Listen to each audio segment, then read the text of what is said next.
Lucas capítulo 24, en el nombre del Padre, del Hijo y del Espíritu Santo. El primer día de la semana, el domingo, muy de mañana, vinieron al sepulcro, trayendo las especies aromáticas que habían preparado, y algunas otras mujeres con ellas, y hallaron removida la piedra del sepulcro.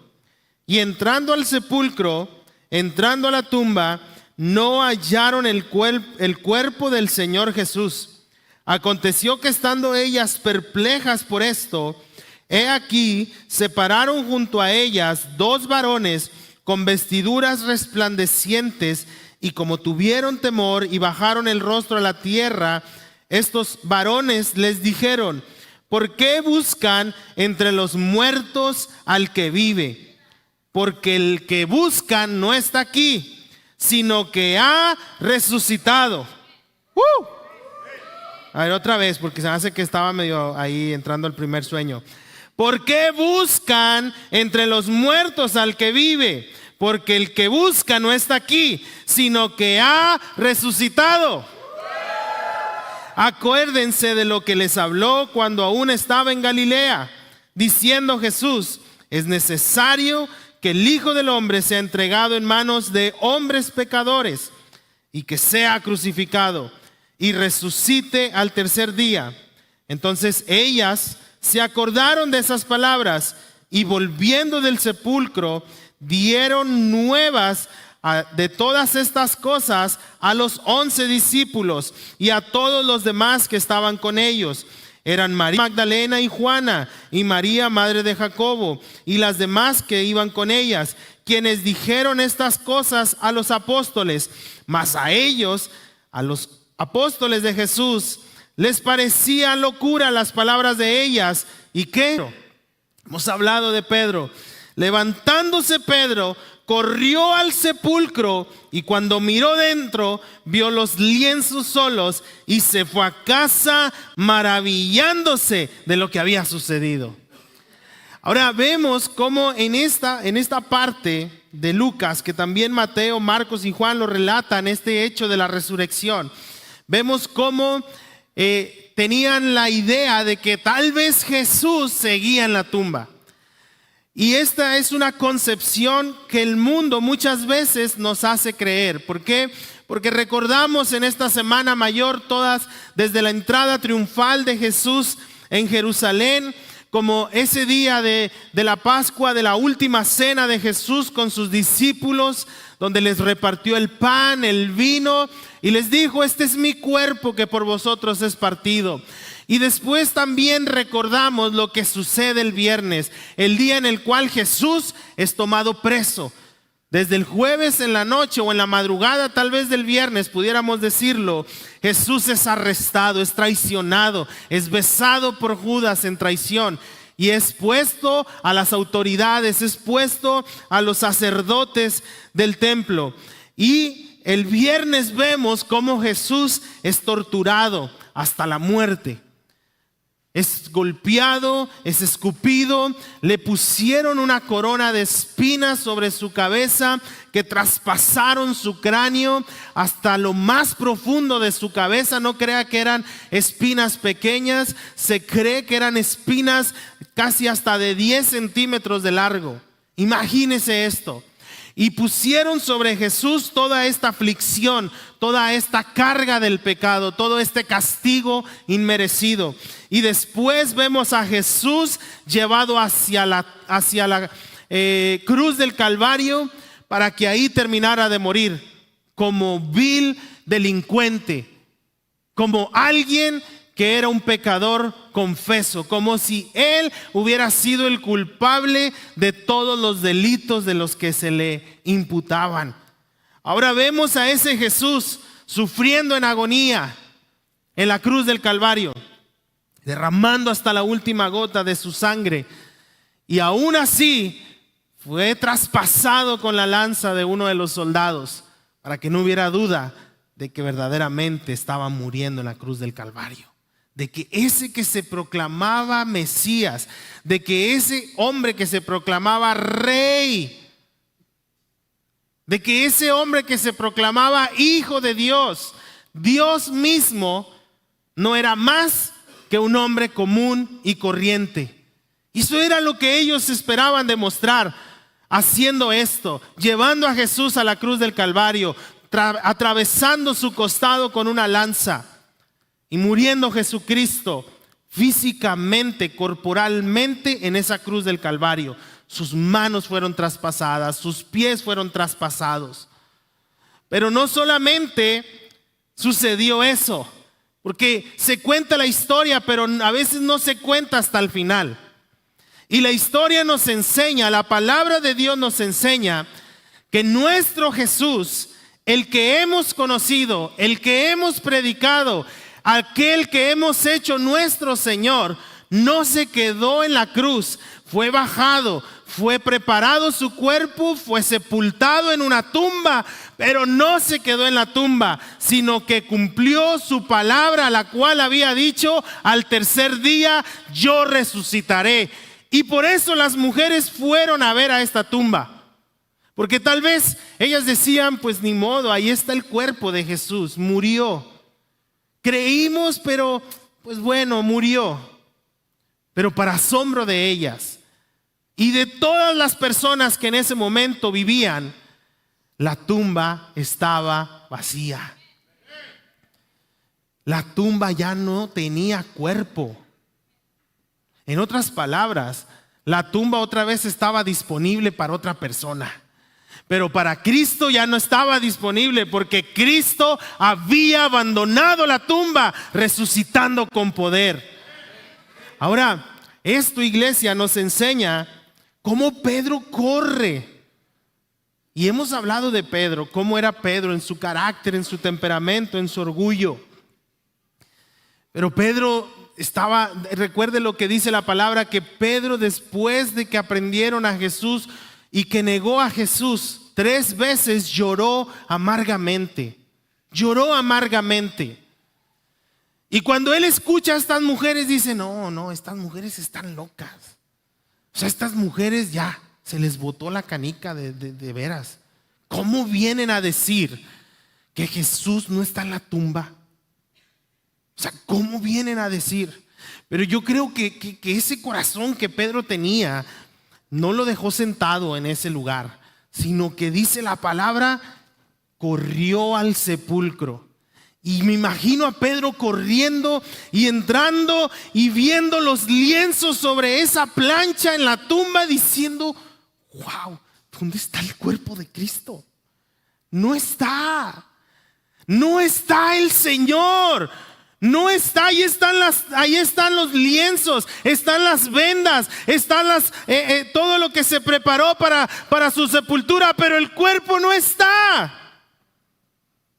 Y dice que se fue maravillado. ¿Por qué? Porque yo me imagino, no lo dice aquí, pero yo me imagino que las palabras de Jesús empezaron a hacer un eco en sus oídos, en su corazón y en su mente, diciendo: verdaderamente el Señor cumplió lo que había prometido y resucitó de entre los muertos. Ahora entiendo lo que nos decía en esa última cena, porque tal vez en esa cena ellos compartieron con Jesús, pero Jesús les decía: esta es la última cena que vamos a tener, porque la siguiente va a ser en mi reino. La siguiente vez que nos sentemos todos a la mesa va a ser en mi reino, en los cielos. Pero ellos tal vez les pasó de noche. Tal vez no comprendieron en su totalidad estas palabras de Jesús.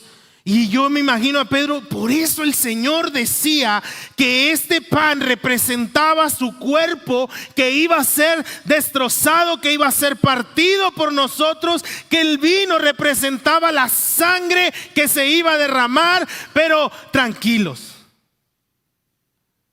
En otras palabras, Jesús les decía: tranquilos. ¿Por qué? Y lo vemos lo que dice en el libro de Juan, capítulo 10, versículos 17 y 18. Si me ayudan a ponerlo, Juan 10, 17 y 18 dice: por eso, decía Jesús, me ama el Padre, porque yo pongo mi vida para volverla a tomar.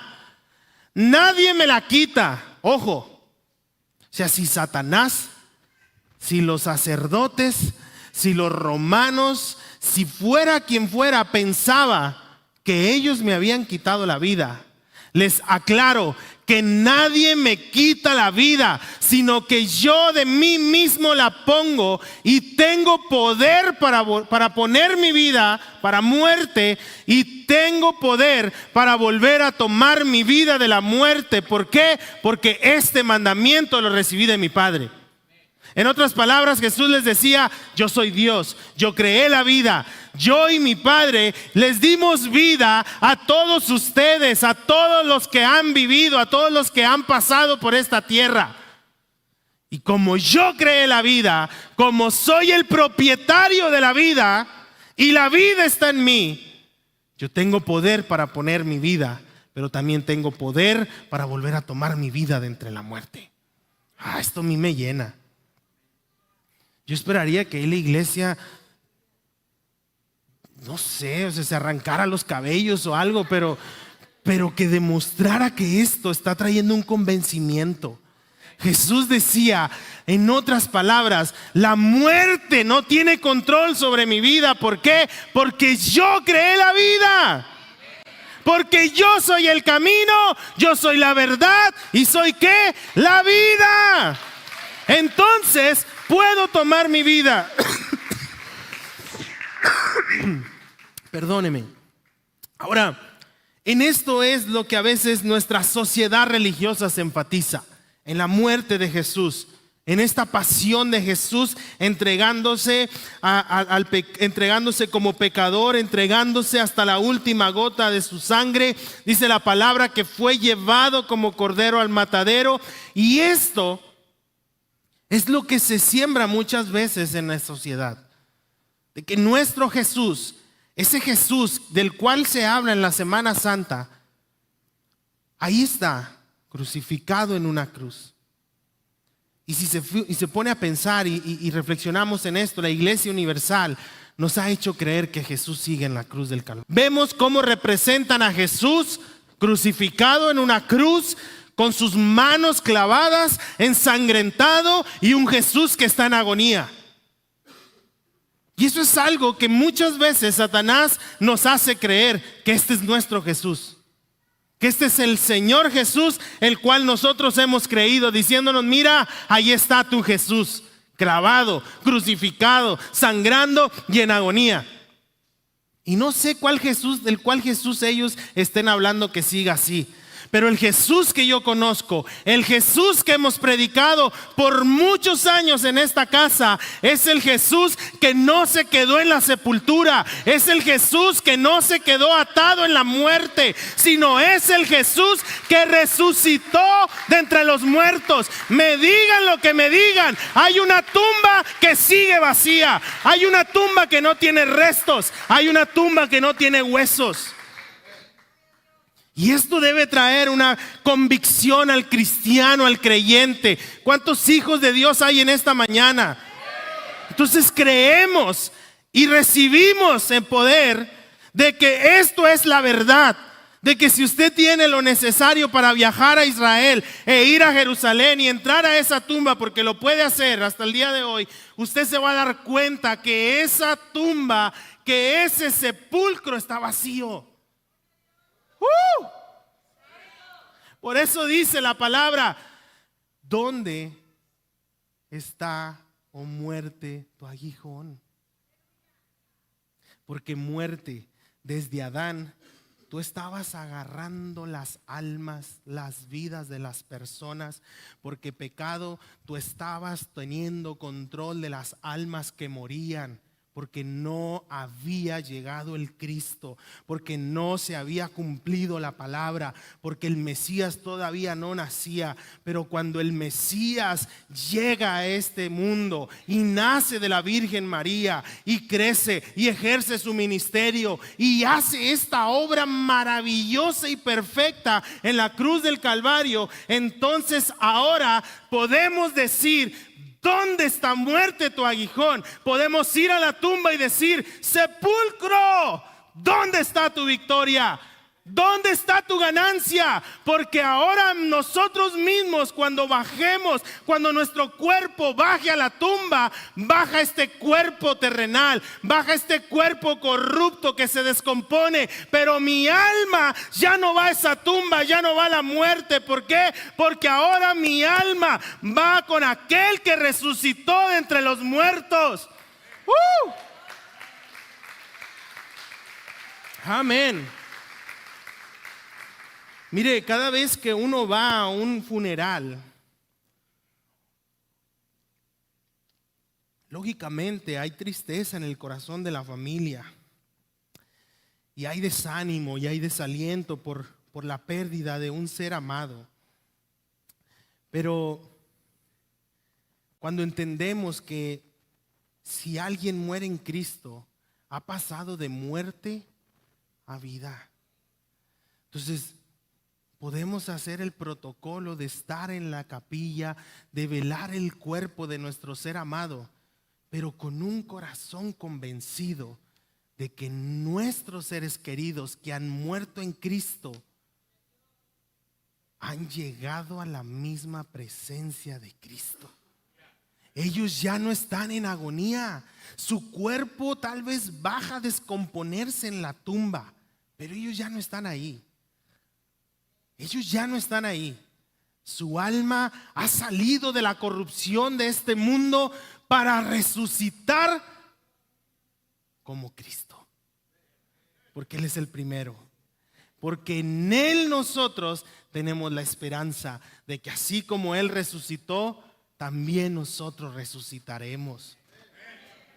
Amén.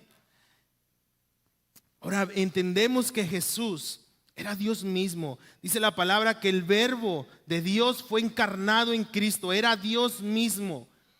Por eso había poder en esta palabra diciendo: yo tengo el poder para volver a resucitar de entre los muertos. No tengan temor. Es más, ni siquiera me lloren. Ni siquiera me lloren. ¿Por qué? Porque al tercer día resucitaré. Y hemos hablado de cómo Jesús se manifestó por más de 40 días resucitado en un cuerpo glorificado, no crucificado en la cruz, no iba como esa imagen que nos presenta la Iglesia Universal, sino iba con un cuerpo santificado, glorificado, no limitado a las capacidades naturales de este mundo, sino atravesaba los lugares y de repente se aparecía aquí, de repente se aparecía más de 500 personas. Y también cuando Él resucitó de entre los muertos, quiero imaginarme que cuando Él entregó su alma a Dios y Él entregó ese cuerpo terrenal para morir después de este castigo, también entonces se dijo: todos los muertos, todos aquellos que habían muerto creyendo esta promesa, creyendo esta esperanza, salgan de sus tumbas. Y dice la palabra que las tumbas se abrieron. Y no solamente Jesús resucitó, sino un montón de muertos que estaban en las tumbas. Santo es el Señor. Imagínese esto. De repente va usted pasando por un lugar y que de repente, a la torre, ¿qué onda con estos muertos? Ahora, no son muertos vivientes, son vivos, vivos. Son aquellos que ya no van a volver a morir eternamente, sino que han entrado a la promesa de Dios diciendo: ahora vienen a la vida eterna por siempre. Amén.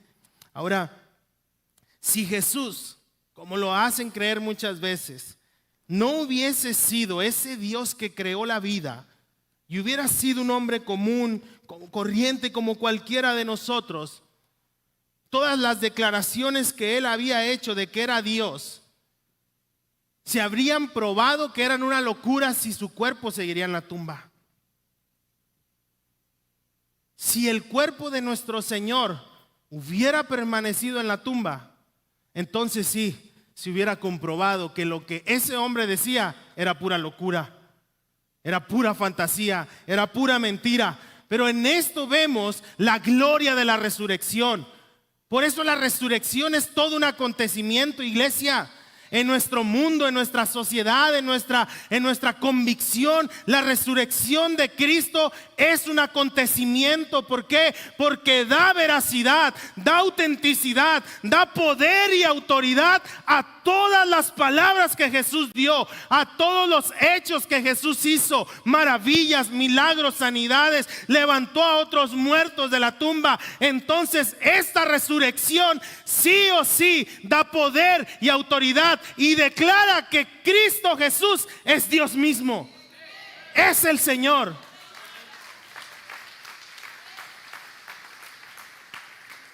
Por eso vemos cuando Pedro sale lleno del Espíritu Santo, del aposento alto, lleno del Espíritu Santo, predicando este primer mensaje. ¿Cuántas almas ganó para Cristo?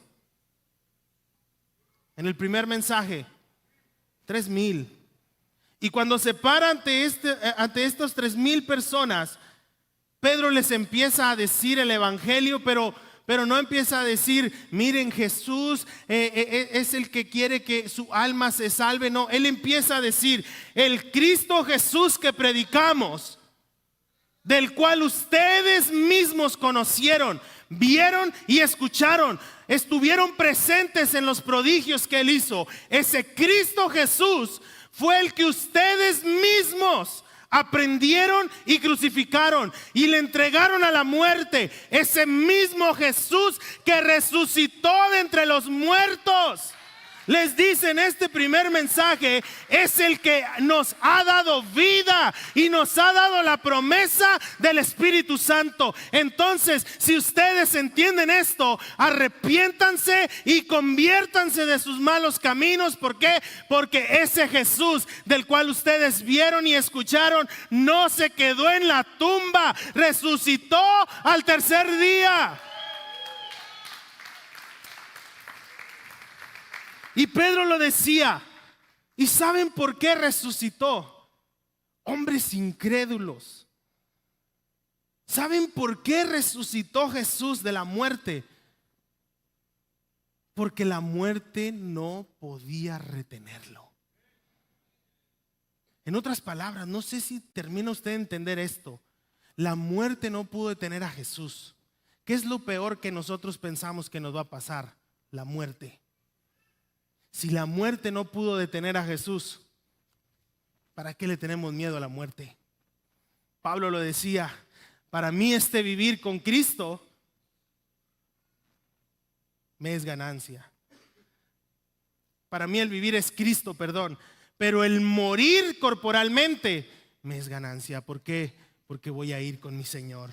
Porque no hay nada que me pueda detener de irme a encontrar con mi Jesús, a ese que he predicado, a ese que me enseñó, a ese del cual yo también me considero apóstol de ese Señor Jesús. Yo prefiero morir porque sé que ni la muerte me puede apartar de Él. Y esto trae una certeza al cristiano. ¿Por qué? Porque entonces decimos que la obra de Jesús en la cruz y su resurrección ya nos demuestran que el pecado, que la muerte no tienen control sobre nuestra vida. Ya no puedo yo decir, cuando entiendo esto, es que yo sigo batallando. Es que de repente flaqueo, de repente pues ahí se me tuerce el pie y caigo. De repente sigo batallando. Pues es hora de que entendamos que el pecado y que la muerte ya no tienen control sobre nuestra vida. Que en la cruz del Calvario Jesús le arrebató al pecado el poder que tenía sobre nosotros. Que su sangre nos hizo limpios, nos hizo libres de toda esclavitud del pecado. No me importa cómo se llame el pecado en el cual esté cayendo o esté fallando. Es hora de que entendamos y le digamos a nuestra vida, a nuestro cuerpo, a esta carne que entienda: Cristo Jesús resucitó. Pecado, te sujetas en el nombre de Cristo. No tienes control sobre mi vida, no tienes control sobre mi alma ni mis pensamientos. Y muerte, vete bien lejos. ¿Por qué? Porque ya no tienes control de mi vida. Y si acaso tú piensas que muriendo me derrotas, estás equivocado.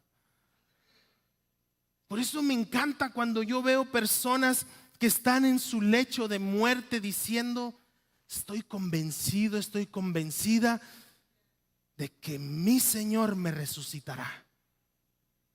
Y son personas en agonía, personas que están sufriendo, pero que su alma está ardiendo, esperando ver la promesa de lo que hemos leído y de lo que hemos escuchado. Porque hay convicción, porque hay una realidad en nosotros. Entonces Pedro les dice, este Jesús a quien se le dio todo poder y autoridad sobre el pecado, sobre la muerte, pero también sobre la enfermedad, que dice la palabra que en la cruz del Calvario llevó Él todas ¿qué? Nuestras enfermedades. Es hora de que le hables a esa enfermedad, se llame como se llame, te sujetas en el nombre de Cristo y te vas de mi cuerpo. No tienes poder, no tienes autoridad. Es que es bien fácil para usted, pero ¿usted cree que es fácil hablarle al cáncer? ¿Usted cree que es fácil hablarle a la leucemia? ¿Usted cree que es fácil hablarle a la diabetes y decirle esto? Pues no lo haga con su voz, hágalo con el poder y la autoridad en el nombre de Cristo. Hágalo con el entendimiento de que su Señor, al quien usted le ha entregado su alma, resucitó de entre los muertos, llevó su carga, llevó su pecado. Y entonces hablemos con el poder de Cristo. Esto es para quienes lo creen. Entonces esto, iglesia, afirma la identidad del cristiano. La resurrección de Cristo afirma la identidad del cristiano, porque ahora por su resurrección sabemos que no hay nada que nos pueda impedir recibir la gracia de Jesús. Si Cristo no hubiera resucitado, ¿con qué libertad va usted y les predica a sus vecinos? ¿Con qué confianza va usted y les predica a sus familiares diciéndoles Cristo les ama? ¿Por qué se burlarían de nosotros? Dirían, ¿cuál Cristo? ¿El que no resucitó de entre los muertos? ¿De ese Cristo me hablas? Pero no es cierto eso. Al contrario, podemos hacerlo porque nuestro Señor resucitó, porque no se quedó entre los muertos, porque no venimos a adorar a un Dios que está crucificado, que está sangrando, sino venimos a adorar a uno que nunca más volvieron a ver en la tumba. Tal vez lo vieron quienes lo pusieron y pusieron esa grande piedra sobre la tumba para que Jesús no saliera. Y aún ahí con eso agregaron a guardias romanos que estuvieran parados por si querían robar el cuerpo, pero ni los guardias ni la grande piedra pudieron detener la obra de Cristo. No pudieron detener que Jesús saliera resucitado como lo había dicho. Dele gloria a Dios. Ahora, no hay nada, iglesia,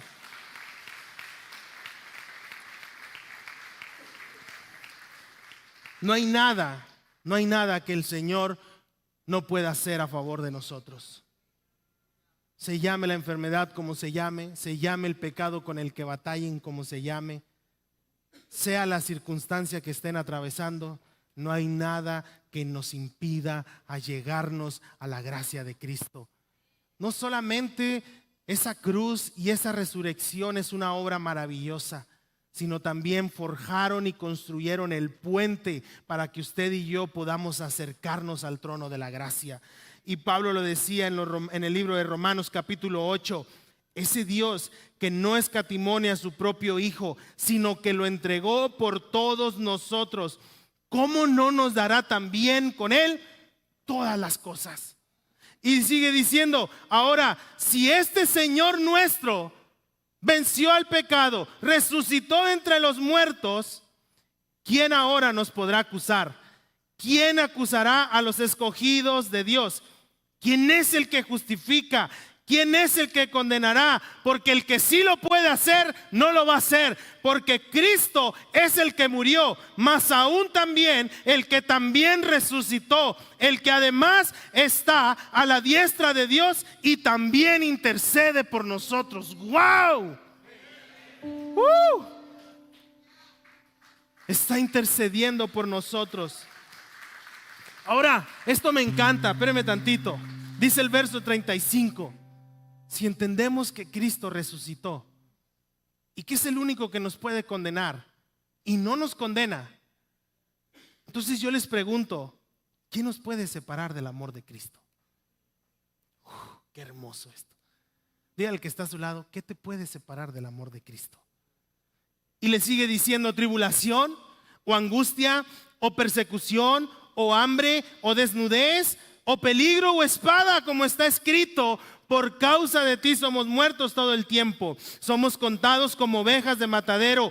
Antes, creyentes, cristianos, seguidores de Jesús, en todas estas cosas somos más que vencedores por medio de aquel que nos amó. Por lo cual estoy seguro de que ni la muerte, ni la vida, ni ángeles, ni principados, ni potestades, ni lo presente, ni lo porvenir, ni lo alto, ni lo profundo, ni ninguna otra cosa creada nos podrá separar del amor de Dios que es en Cristo Jesús, Señor nuestro. Jesús, el que resucitó.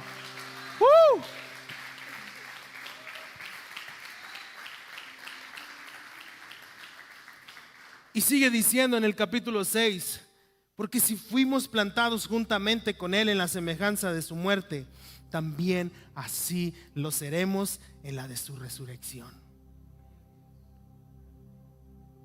Yo no sé cuál sea su expectativa, si permanecer vivo hasta que Cristo venga o si morimos antes, pero sea cual sea nuestra intención, yo tengo por seguro de que sí o sí yo me voy a encontrar con mi Señor. De que sí o sí, ya sea que muera en esta vida, ya sea que quede vivo hasta que Cristo venga. Y gloria a Dios si me permite ver este acontecimiento, porque voy a volver a ver, como dice la palabra, que cuando la trompeta suene, los muertos en Cristo resucitarán primero. Imagínense todos los panteones, todos los pozos abriéndose, levantándose, todos los hermanos de la fe, todos los santos, escuchando la voz de la trompeta y yendo a la orden de su Señor, resucitando como Cristo mismo.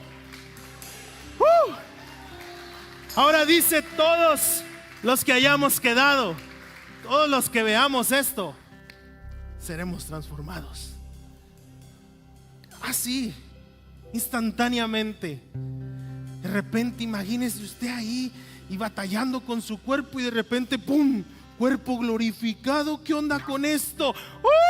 Y ya vino el Señor, vámonos con Cristo.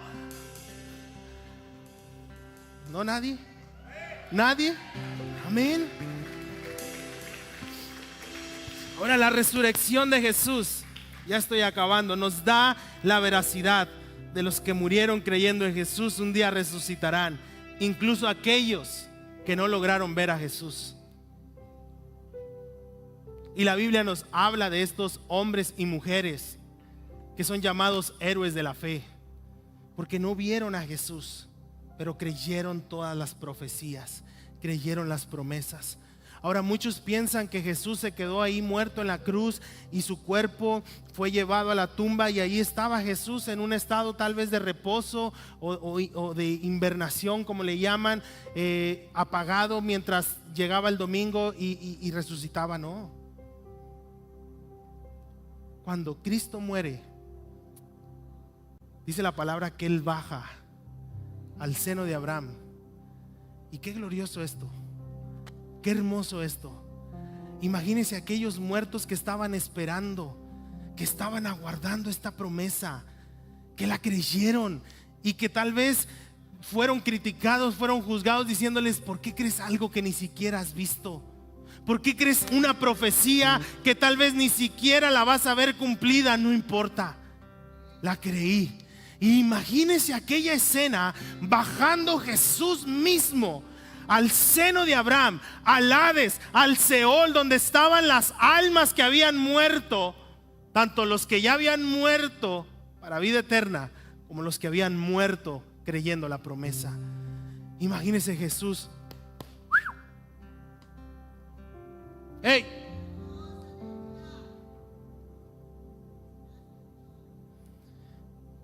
¡Vámonos! Y todos los muertos salieron juntamente con Cristo. O sea, esto es algo glorioso. Esto, la verdad, está loco. O sea, creerlo. Y por eso la Biblia dice que las cosas hay que entenderlas espiritualmente, porque imagínense, yo me paro esto allá afuera y este está drogado, ¿verdad? Pero la palabra dice que Jesús bajó. Y no solamente el bajar a decirles, no fue en vano lo que creyeron, no fue en vano el haber permanecido fieles a la promesa, a las profecías, porque ahora yo morí en la cruz del Calvario, yo resucité de la tumba.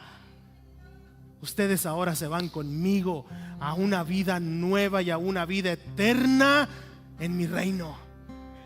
Gloria sea al Señor. Imagínense aquellos muertos, no, o sea, ya estaban muertos, pero no tenían tal vez, no sé, yo quiero imaginarme, se agarraron a gritar, a gozarse, a bendecir al Señor. Y es aquí donde entendemos lo que decía Pedro: este evangelio no solamente ha sido predicado a vivos, sino también a los muertos. Ahí está el poder de Cristo, ahí está el poder de la resurrección. Por eso usted y yo podemos tener la fuerza, la verdad de nuestra boca para decirle a cualquier persona: Cristo les ama, Cristo te puede liberar, Cristo te puede perdonar, Cristo anhela transformar tu vida. Y no importa si te vas de este mundo por la enfermedad que tienes, tú resucitarás como Cristo lo hizo en aquella tumba ese domingo muy de mañana, y su cuerpo no fue hallado.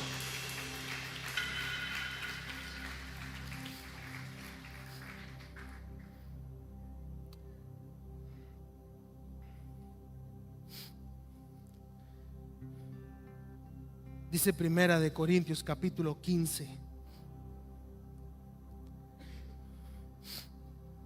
verso 20 al 22, diciendo Pablo: mas ahora Cristo ha resucitado de los muertos. Ay, yo lo voy a volver a decir: mas ahora Cristo ha resucitado de los muertos. Primicias de los que durmieron es hecho. Porque por cuanto la muerte entró por un hombre, también por un hombre la resurrección de los muertos. Porque así como en Adán todos mueren, también en Cristo todos seremos vivificados. Gloria sea a Cristo, gloria sea al Señor. Así que si usted está vivo, muestre esa vida en usted, muestre ese gozo en usted. Cada vez que nosotros venimos aquí a la iglesia, venimos a adorar no a un Jesús clavado en la cruz del Calvario. Y si alguien lo quiere ver así, pues allá ellos. Nosotros venimos a adorar a un Cristo resucitado, a un Cristo glorificado, a un Cristo que fue sentado a la diestra del Padre, que ha sido puesto en el lugar de más alto honor, que toda autoridad le ha sido dada, que toda la autoridad, toda potestad le ha sido dada, tanto en los cielos como en la tierra y debajo de la tierra. Todo se sujeta a Cristo. Es a ese Señor Jesús a quien usted y yo venimos a adorar cada vez que venimos a esta casa. Este es el Cristo que tenemos. Este es el Jesús que confesamos. Este es el Señor que nos ha cambiado. Este es el Señor que nos ha rescatado de nuestra pasada manera de vivir, que ha arrancado la pudrición de mi alma, que ha arrancado lo más sucio, que ha hecho de mi vida una mejor versión, que ha arrancado la perversión, que ha quitado las tinieblas, que ha quitado todo lo que me estorba, para darme vida, para darme esperanza, para darme un futuro, para darme gloria juntamente con Él. Vamos a adorar al Señor, porque Él vive y Él reina para siempre. Póngase de pie, iglesia.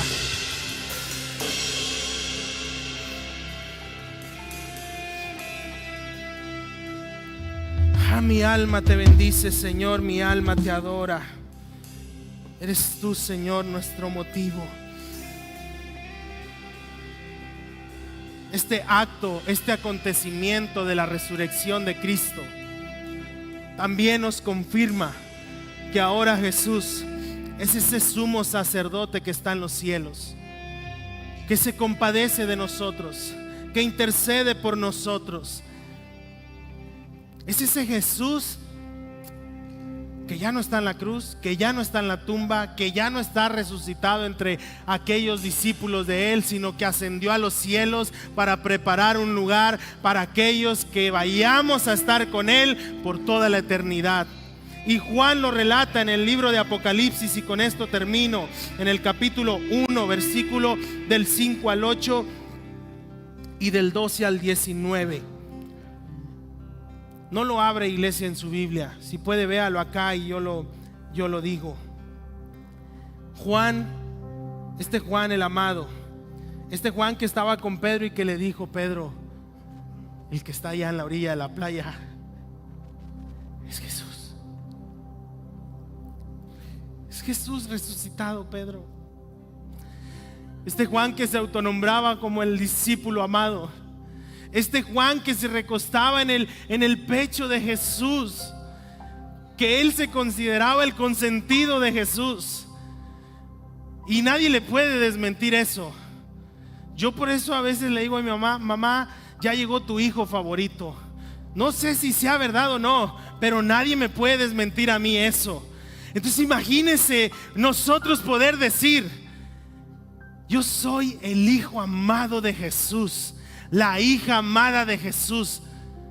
No, ¿tú qué tienes? Pues ni que fuera la más guapa, ni que fueras el más guapo. No, soy el peor, soy la peor. Pero Él me dio vida, pero Él me transformó, pero Él me hizo hermoso, hermosa a su imagen y a su semejanza. Él es mi Dios. Y este Juan el amado escribe en esta revelación de Apocalipsis, en el capítulo 1, versículo 5. Yo quiero que esto encienda su corazón, que esto traiga un convencimiento del Cristo resucitado, de aquel que se levantó de entre los muertos. Si usted quiere levantar sus manos, hágalo. Si quiere gritar, grite. Si quiere saltar, salte. Pero Juan decía: y de Jesucristo, el testigo fiel, el primogénito de los muertos, el soberano de los reyes y de la tierra, al que nos amó y nos lavó de nuestros pecados con su sangre, y nos hizo reyes y sacerdotes para Dios su Padre. A Él, a este Jesús, sea la gloria, sea el imperio por los siglos de los siglos. Amén.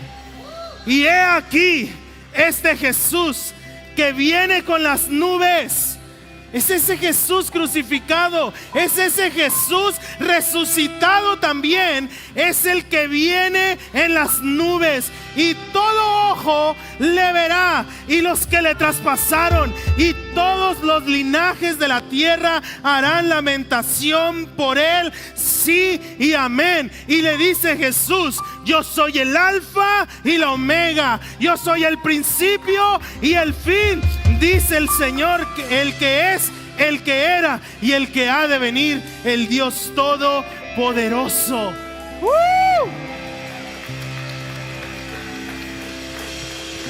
Y dice el verso 12: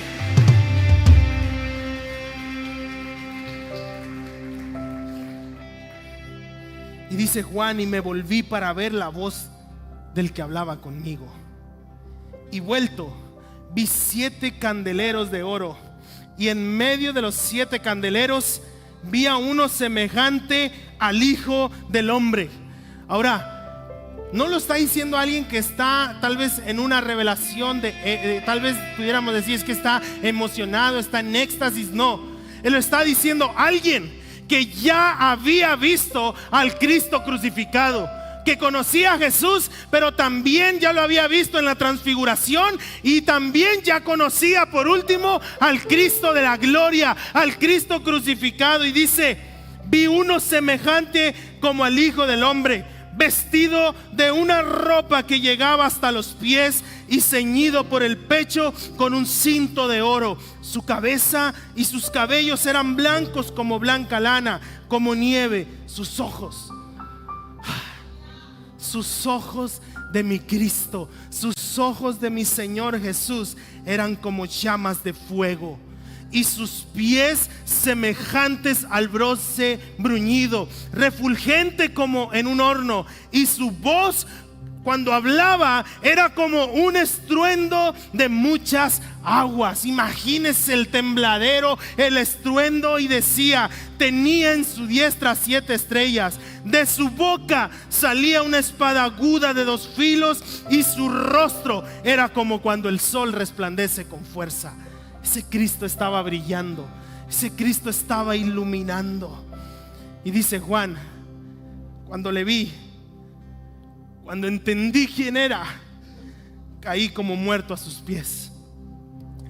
Y él puso su mano sobre mí diciéndome: no temas, Juan, amado mío, no temas. Hijo mío, no temas. Yo soy el primero y soy el último, y soy el que vivo y estuve muerto, mas he aquí que vivo por los siglos de los siglos. Amén. Y le termina diciendo a este Cristo: Juan, yo soy el que vivo, amado de mi alma, yo soy el que vivo. Pero sabes también, y tengo en mis manos las llaves de la muerte y del Hades. En mis manos están las llaves. Y escribe, Juan, estas cosas que has visto, y las que son, y las que han de ser después de estas. ¿Por qué? Porque el Cristo de la gloria ha resucitado y está en el cielo. Está puesto a la diestra de Dios en autoridad. Tomó el control del pecado y de la muerte. No hay nada que nos pueda separar de su amor. No hay nada que nos impida poder venir y adorarle.